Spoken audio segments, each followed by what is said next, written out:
के साथ कभी भी दुश्मनी मत कीजिएगा। 9 लोगों के साथ 9 लोगों के साथ कभी भी विरोध मत कीजिए। वे 9 लोग कौन हैं? पूरा लिस्ट बता रहे हैं 4थे श्लोक में। सबसे पहले कहते हैं शस्त्री।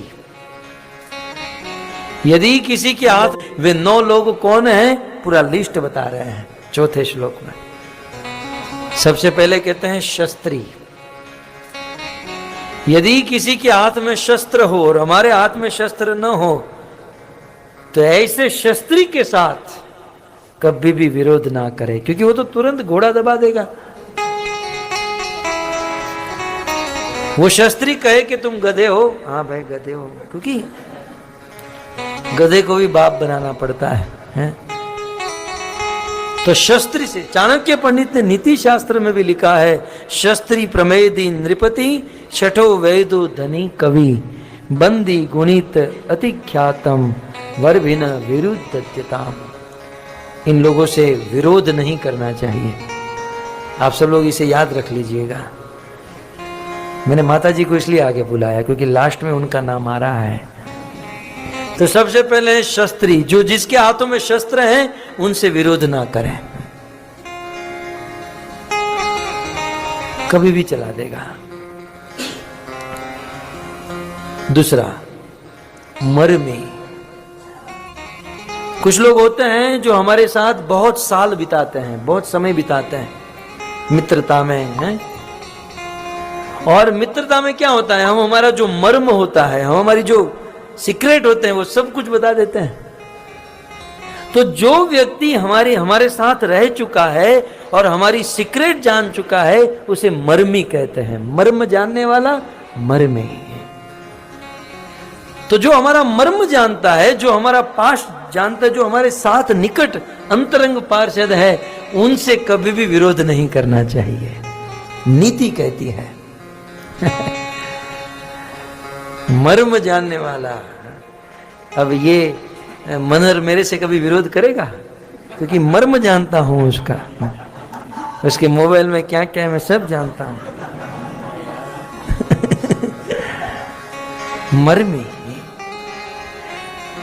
तो मर्मी से कभी विरोध नहीं करना चाहिए, क्योंकि मर्मी अपना मर्म।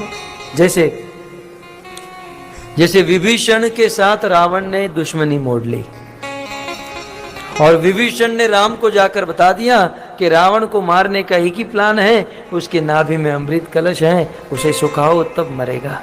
मर्मी। यदि इस मर्मी को रावण ने नहीं छोड़ा होता तो राम जानते ही नहीं थे रावण को कैसे मारना है। मर्मी।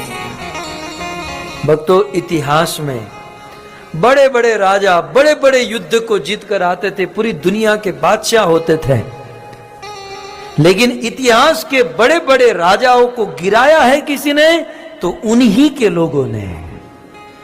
मर्म जानने वाले मर्मियों से ही राजा मात खाए हैं। इसलिए राजा हो, नेता हो, लीडर हो, तो मर्मियों से सावधान रहो, ये नीति कहती है। और कितनी भी कीमत चुकाकर मर्मी को कभी मत छोड़ो। मर्मी से दुश्मनी जीवन का पतन करा देगी। तो पहला है ये मारीच है? कितना ज्ञानी है मारीच है। मारीच ने रावण के साथ संवाद करते हुए सोच लिया कि 9 लोगों से शत्रुता नहीं करनी चाहिए। पहला है शस्त्री, ओके, दूसरा है मर्मी, अब तीसरा है शस्त्री मर्मी प्रभु सठ। तीसरा है प्रभु। प्रभु माने स्वामी, प्रभु माने लीडर, राजा, प्रेसिडेंट। प्रभु, प्रभु से कभी, मतलब राजा से, लीडर से कभी दुश्मनी नहीं करनी चाहिए, क्योंकि वो तो सीधा आदेश दे देंगे।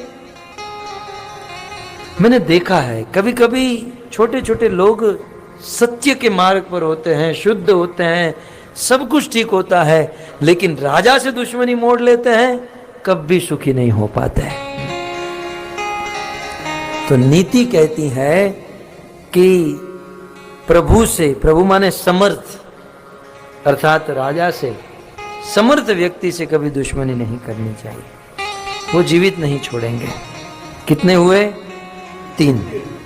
चौथा है शर्ट। ये मुझे चौथा पॉइंट तो बहुत अनुभव हो चुका है। जो शर्ट है, जो मूर्ख है, उनसे कभी दुश्मनी नहीं करनी चाहिए। हमारे गुरुदेव कहते हैं कि बुद्धिमान से दुश्मनी अच्छी है, मूर्खों से दोस्ती करो उससे अच्छा है किसी बुद्धिमान से दुश्मनी कर लो। ये मूर्ख लोग आज नहीं तो कल तुमको लेकर डूबेंगे।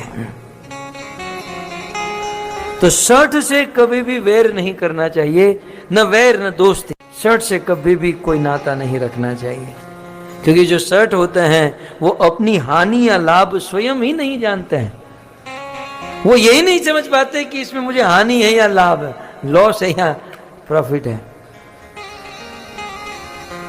तो शर्ट 4। 5वां है धनी।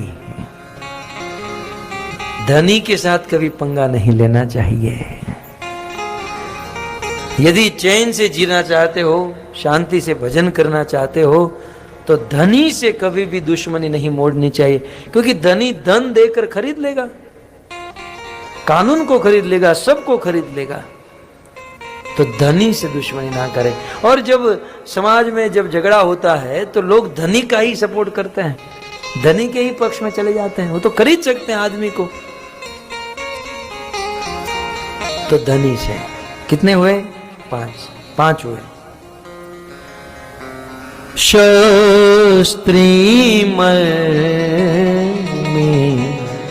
प्रभु सठ धन, वेद बंदी कवि भानस गुण। वेद, वेद माने वेद। डॉक्टर से कभी झगड़ा नहीं करना चाहिए। वेद से, डॉक्टर से कभी पंगा। कुछ लोग डॉक्टर के साथ झगड़ा कर लेते हैं।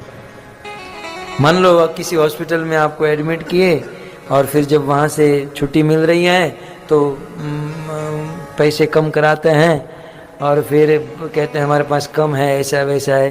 तो डॉक्टर एक बार तो कह देता है ठीक है चलो, लेकिन अगली बार तो आएगा। हाँ? दूसरी बार जब जाते हैं तो कोई गलत दवाई दे देगा कहीं ना कहीं। तो वेद से कभी भी दुश्मनी नहीं करनी चाहिए। 7वां है बंदी।